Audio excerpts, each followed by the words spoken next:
Megalodon Media News. We give you all the news nobody is talking about. It's the Megalodon.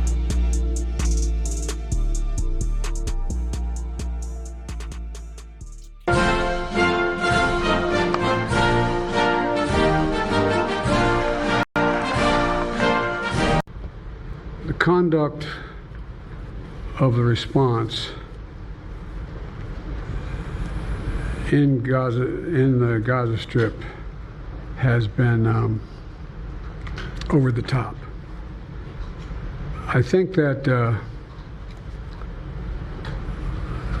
as you know, initially the president of Mexico, Sisi, did not want to open up the gate to allow humanitarian material to get in.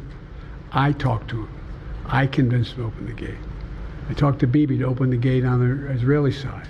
Russia will not prevail in this war. Ukraine will prevail in this war, and we'll stand with them every single step of the way. That's what the compact says, loudly and clearly. And now I want to hand it over to the president of Ukraine, who has as much courage as he has determination. Ladies and gentlemen, President Putin. President Putin. He's going to beat President Putin. President Zelensky. I'm so focused on beating Putin, we got to worry about it. Anyway, Mr. President. I'm better. You are a hell of a lot better. Thank you so much, Mr. President. Thank you very much.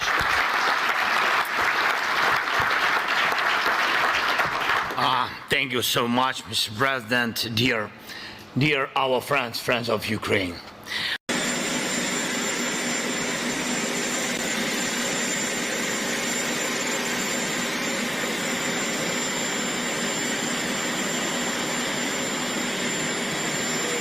To what extent has Vladimir Putin been weakened by recent events? It's hard to tell, but he's clearly losing the war in Iraq. He's losing the war at home. And he has become a bit of a pariah around the world. It's not just NATO. It's not just the European Union. It's Japan. It's 40 nations. All right. God save the Queen, man.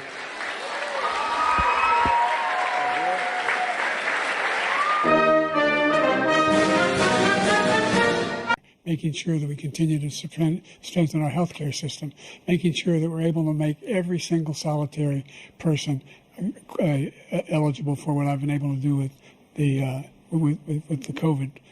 With dealing with everything we have to do with. Look, if we finally beat Medicare. Thank you, President Biden. President Trump. Well, he's right. He did beat Medicare. He beat it to death, and he's. Well, Mr. President, I just promoted you, Mr. Prime Minister. It's great to have you back. And the past few months we've met each other in San Diego, and then we met in Belfast. What concerns do you have about Vice President Harris's ability to beat Donald Trump if she were at the top of the ticket? Look. I wouldn't have picked Vice President Trump to be vice president, but I think she was not qualified to be president. So let's start there. Number one, the fact is that the consideration is that I think I'm the most qualified person to run for president. I beat him once, and I will beat him again. I'm sorry. And so our military is working. I'm following the advice of my commander-in-chief, the chief of staff of the military, as well as the Secretary of Defense and our intelligence people.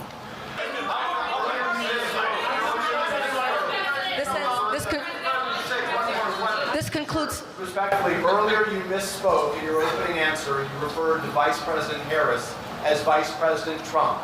Right now, Donald Trump is using that to mock your age and your memory. How do you combat that criticism from tonight? Listen to him. This concludes tonight's press conference. Thank you, everybody. Thanks, everyone.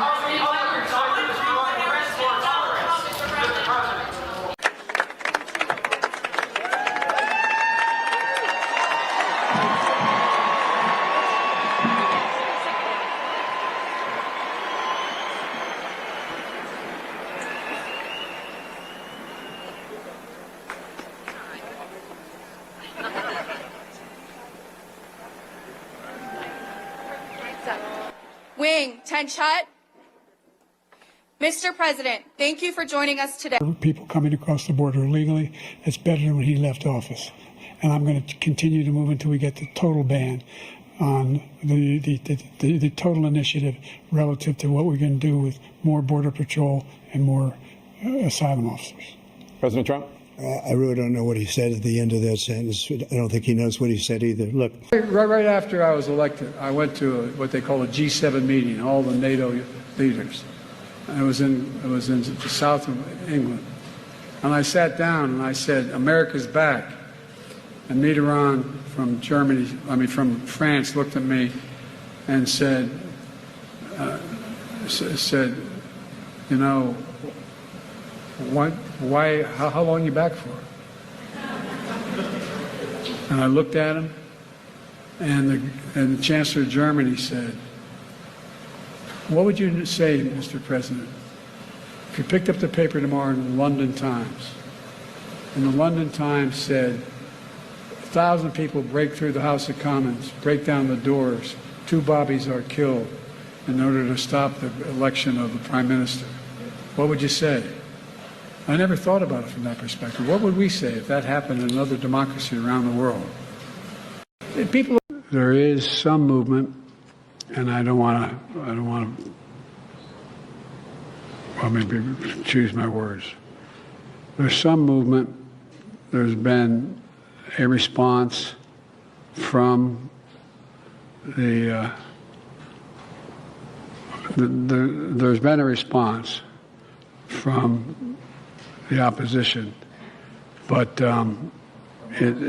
yes, I'm sorry, from Hamas, but it seems to be a little over the top. We're not sure where it is. There's a continuing negotiation right now. You see this tie I have with a shamrock on it? This was given to me by one of these guys right here. Was a hell of a rugby player, and they beat the hell out of the black and tans. Oh, God. It was but it was when you were at a Soldier Field, wasn't it, the game? Chicago. And after it was all over, he gave my brother, allegedly for me, but if it wasn't, I still took it. I still got the tie. I wear it with great pride. And so thank you all for the homecoming welcome.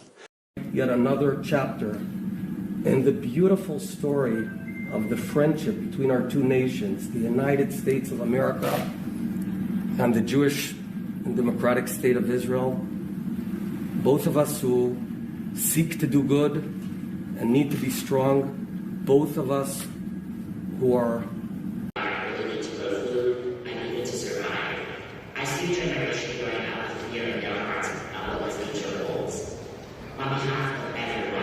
disabled and non-disabled all around the world, I call on you to commit to concrete actions to stop the destruction of this magnificent planet. This conference is one of the most important meetings in history. You have the chance to make decisions and reach agreements which will affect lives for generations to come. You are in a position of extraordinary power. You can change forever the trajectory we are on.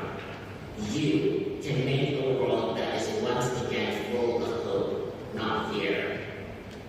This is my message from Earth to come. On behalf of We the 15, I ask you, please help us to guarantee a safer future